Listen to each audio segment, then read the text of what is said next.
Break के बाद एक बार फिर आपका स्वागत है आपके अपने कार्यक्रम आपके सितारे में। और आज हमारे साथ हर हफ्ते की तरह बने हुए हैं एस्ट्रो रत्न और वास्तु गुरु प्रदीप सोनी जी, जो लगातार आपकी समस्याओं का समाधान कर रहे हैं। साथ ही साथ ये भी बता रहे हैं कि अगर आपकी जन्म पत्री ना हो तो भी वो कौन से उपाय हैं जिनके जरिए घर में सुख और समृद्धि, शांति, सुकून लाया जा सकता है। और हमारे साथ एक कॉलर जुड़ गई है प्रदीप जी, कोमल अंबाला से। जी कोमल, पूछिए अपना सवाल।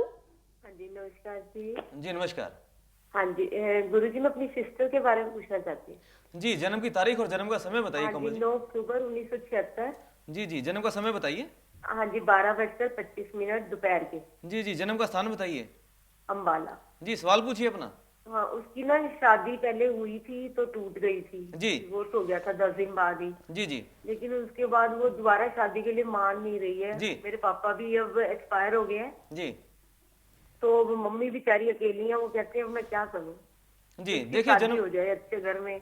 जी जन्म पत्री के अनुसार देखा जाए तो कई ऐसे योग बनते हैं कोमल जी कुंडली के अंदर, जिनको देखने के बाद में निश्चित तौर पर बताया जा सकता है कि डाइवर्स की कुंडली है या मिसअंडरस्टैंडिंग वाली कुंडली है। ये कुंडली देखकर बिल्कुल क्लियर है। इस कुंडली के अंदर शनि अष्टम स्थान के अंदर बैठे हुए हैं। द्वितीय भाव माना जाता है कुटुंब का, परिवार का। अष्टम भाव के अंदर शनि परिवार के अंदर जाकर पारिवारिक समस्या को इंडिकेट करते हैं। और साथ ही साथ देखिए दूसरे सप्तम स्थान देखा जाता है कुंडली में। नवांश कुंडली की चर्चा करें तो शनि सप्तम स्थान के अंदर, नवांश कुंडली के अंदर विराजमान। तो ऐसी परिस्थितियों के अंदर विवाह के अंदर, शादी के अंदर अड़चन और परेशानियों का योग तो निश्चित तौर पर बनता है।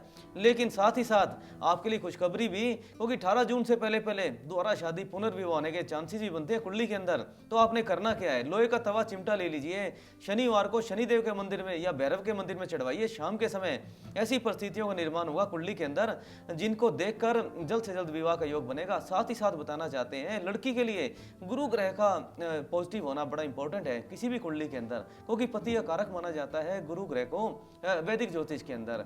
और ऐसी परिस्थितियों के अंदर गुरु ग्रह का विराजमान होना छठे घर में तो शादी के अंदर रुकावट, परेशानी को इंडिकेट करता है। पीपल की सेवा कीजिए, पीपल लगाइए मंदिर के अंदर जाकर, या पीपल में जल दे सकते हैं रविवार को छोड़कर। इसके साथ ही साथ एक पुखराज नग आता है, पुखराज धारण करिए इंडेक्स फिंगर के अंदर वीरवार को गुरु की ओरा के अंदर प्राण प्रतिष्ठा करवाकर। ये उपाय कीजिए, फिर देखिए कैसे शादी होती है और पुनर्विवाह होता है बहुत जल्द इनकी जन्मपत्री के अनुसार।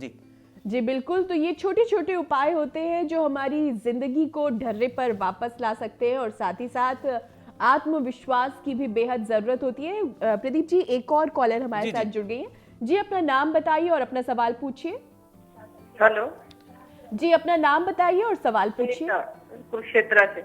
जी सवाल मैं अपने हस्बैंड के बारे में पूछ रही हूँ। जी जन्म की तारीख और जन्म का समय बताइए। 9/12/64। जी जन्म का समय बताइए। ये 9:30 बजे रात के चंडीगढ़। जी 9:30 बजे सुबह, रात का? रात का। जी चंडीगढ़ का जन्म बताया आपने। सवाल पूछिए अपना। ये उनका ना एक तो वो काम शुरू करना चाहते हैं और एक उनके बेटे की डेथ हो गई थी तो आके मतलब है क्या नहीं कोई। जी देखिए, संतान के लिए, बेटे के लिए देखा जाता है केतु ग्रह को, और साथ ही साथ पंचमेश पांचवां भाव का कारक गुरु ग्रह को माना जाता है। और संतान के लिए दोनों ग्रहों का देखना बड़ा जरूरी, बड़ा इंपॉर्टेंट माना जाता है वैदिक ज्योतिष के अनुसार। और जन्म पत्री के अंदर 5वें स्थान में केतु का विराजमान हो जाना, देखिए केतु के पास में पुत्र प्राप्ति का योग तो केतु बनाता ही है, और साथ में केतु के पास होती है सेपरेशन करने की पावर भी। तो एक बिल्कुल साधारण सा उपाय आपको बताना चाहते हैं। वीरवार को शाम को संध्या के समय आप कीजिए दान एक ब्लैक एंड व्हाइट कलर का ब्लैंकेट, कंबल। सर्दी आरंभ हो गई है मेरे मित्रों, और इसके साथ में ही काले और सफेद रंग का कंबल वीरवार को शाम को संध्या के समय जब दोनों वक्त मिलते हो मंदिर में कीजिए दान। और इसके साथ ही साथ वीरवार से आरंभ कर 43 दिन तक लगातार 3 केले चढ़ाइए शिवलिंग के ऊपर, या मंदिर में भी दान दे सकते हैं। ये दोनों उपाय करने के बाद में परिस्थितियां बड़ी होंगी पॉजिटिव। गुरु ग्रह को साउंड करिए, स्ट्रॉन्ग करिए। उनकी जन्मपत्री के अनुसार पुखराज एक नग आता है, पुखराज धारण करिए वीरवार को 6 कैरेट साइज से ऊपर का। राहु की दृष्टि मेरे मित्रों जब भी पड़ती है पंचम स्थान के अंदर, तो राहु के पास भी सेपरेशन पावर होती है। इसके साथ ही साथ पुत्र को खराब करने की पावर भी कुंडली के अंदर राहु के पास होती है। तो करना क्या है, 11वें घर के अंदर राहु का विराजमान हो जाना उच्च की अवस्था के अंदर, लेकिन अगर उपाय कर लिया जाए तो कर सकते हैं और ज़्यादा पॉजिटिव। तो 800 ग्राम लीजिए जौ, 800 ग्राम सिक्का लेड, और साथ ही साथ 4 नारियल पानी वाले लेकर लाल रंग के चौरस कपड़े में बांधने के पश्चात 7 बार एंटी क्लॉकवाइज सिर के ऊपर से वार के शनिवार को शाम को सूर्यास्त से पहले जल प्रवाह करिए। राहु महाराज को कीजिए शुभ, और ऐसी स्थितियां बनेंगी जिनके अनुसार आपको संतान के अंदर किसी भी परेशानी का सामना नहीं करना पड़ेगा। जी बिल्कुल, तो ये आसान से उपाय आप अपनाइए और देखिए फिर जिंदगी कैसे मुस्कुराने लगती है। और प्रदीप जी, आज हम बात कर रहे हैं कि अगर जन्म पत्री नहीं भी हो तो भी घर में सुख समृद्धि कैसे आ सकती है। एक सवाल उठता है कि कई बार ऐसा होता है कि हम किसी को कर्ज देते हैं और बाद में खुद ही महसूस होने लगता है क्योंकि कि हम कर्जदार हैं, जिस तरह से तकाजा करना पड़ता है। तो ऐसे में क्या किया जाए? देखिए, ऐसे के अंदर 2 उपाय बताना चाहते हैं कि साधारण समस्या है किसी भी बिजनेस को लेकर कि उधार की प्रक्रिया भी बिजनेस में देखने को मिलती है। अक्सर हर एक बिजनेस में ऐसी स्थिति देखते हैं कि जिसमें कुछ ना कुछ उधार अवश्य दी जाती है, और लेकिन अगर आपका कस्टमर आपको उधार देने से और आपके पैसे वापसी देने के अंदर करता है आनाकानी, तो मेरे जितने भी साधारण मित्र जितने भी बिजनेस कर रहे हैं, व्यापार कर रहे हैं, व्यवसाय करते हैं, तो उनके लिए साधारण सा उपाय आपको बताना चाहते हैं। आप आपके धन की वापसी के लिए देखिए, एक तांबे का लोटा ले लीजिए, उसमें लाल मिर्च के 11 दाने डालकर और मन ही मन प्रार्थना कर कर ओम आदित्याय नमः या ओम सूर्याय नमः या ओम भास्कराय नमः, इन मंत्रों का कीजिए जाप और भगवान सूर्य से कीजिए प्रार्थना, और उस व्यक्ति का नाम लीजिए जिसने आपके पैसे देने हैं, और साथ ही साथ भगवान सूर्य देव से कीजिए प्रार्थना, वापसी की धन की करते हुए कामना, और आप सूर्य को दीजिए अर्घ। ये उपाय करने के बाद में आपके धन की व्यवस्था वापसी मिलने की बड़ी जल्दी आरंभ होगी और बड़ी जल्दी मिल जाएगी। इसके साथ ही साथ मेरे मित्रों, एक बिल्कुल साधारण सा उपाय और बताना चाहते हैं जो नित्य प्रतिदिन करने की आवश्यकता नहीं, सिर्फ एक बार ही आपने करना है। शनिवार को लीजिए गोमती चक्कर, और जिससे आपने अपना पैसा वापस लेना है, रुपया वापस लेना है, जिसके पास फंसा हुआ है पैसा आपका, उस व्यक्ति का नाम लेकर और मन ही मन धन वापसी की कामना करते हुए शनिवार को शाम को गोधूली बेला के अंदर आपने गोमती चक्कर को लेकर और आपने दबाना है जमीन के अंदर। तो ऐसी परिस्थितियों का निर्माण होगा जिससे आपके धन की वापसी की जो व्यवस्था है बहुत जल्दी हो जाएगी आरंभ। जी बिल्कुल, ऐसे तमाम उपाय हैं जो अपनाने से हमारी जिंदगी में जो भी परेशानियां आ रही हैं, और ये बातें कहीं ना कहीं ये भी बताती हैं कि जन्म पत्री का होना हालांकि अनिवार्य माना जाता है, लेकिन अगर नहीं भी हो तो परेशानी की बात नहीं है। एक और चीज सामने आती है, दक्षिणावर्ती शंख का जिक्र किया आपने, उससे किस तरह के उपाय होते हैं? दक्षिणावर्ती शंख का शिखा जी आपने जो जिक्र किया, दक्षिणावर्ती शंख होता है माँ लक्ष्मी का सहोदर भाई के रूप में माना जाता है, और भगवान विष्णु और जितने भी देवी देवता हैं सबके हाथ में देखने को अक्सर मिलता है। आखिर करता क्या है दक्षिणावर्ती शंख? दक्षिणावर्ती शंख सुख समृद्धि और धनदायक माना जाता है मेरे मित्रों। इसका बड़ा साधारण सा आपको प्रयोग बताना चाहते हैं, आपके घर में सुख समृद्धि के लिए, आपके घर में बरकत के लिए, और साथ में वास्तु दोष भी दूर होता है घर के अंदर शंख को रखने के वजह से। इसके लिए आपको उपाय क्या करना है, प्रयोग क्या करना? ओम ह्रीम श्रीम दारिद्र्याय विनाशाय धन धान्य समृद्धि देहि देहि दक्षिणावर्ती शंखाय नमः। ये एक मंत्र है, मंत्र द्वारा सुन लीजिए मेरे मित्रों।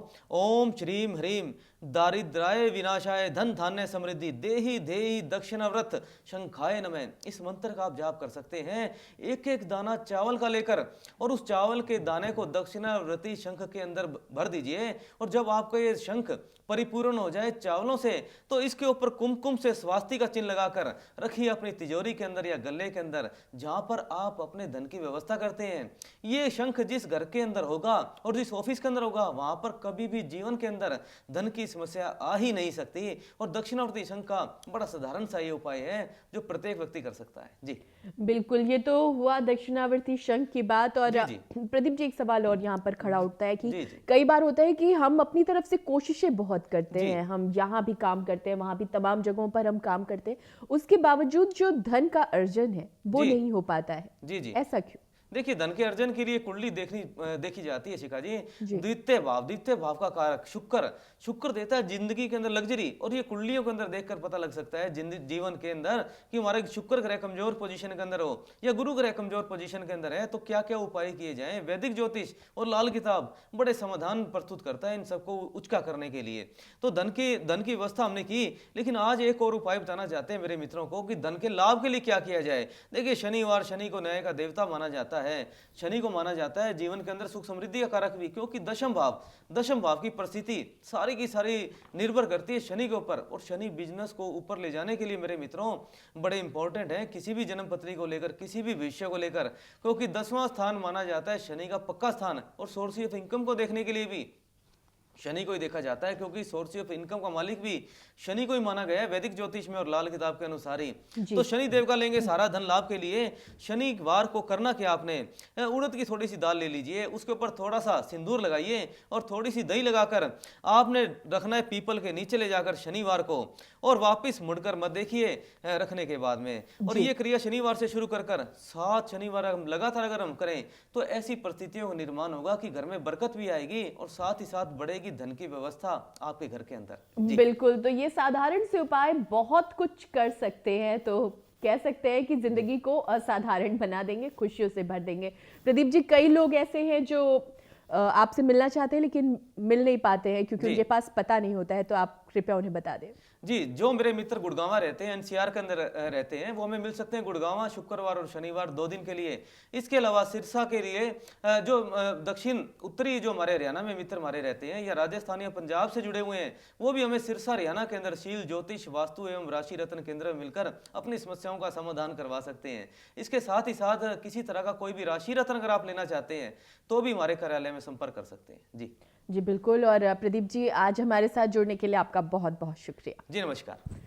तो आज आपके सितारे में बस इतना ही, लेकिन कल फिर होगी आपसे मुलाकात इसी कार्यक्रम में जो है आपके लिए आपके सितारे।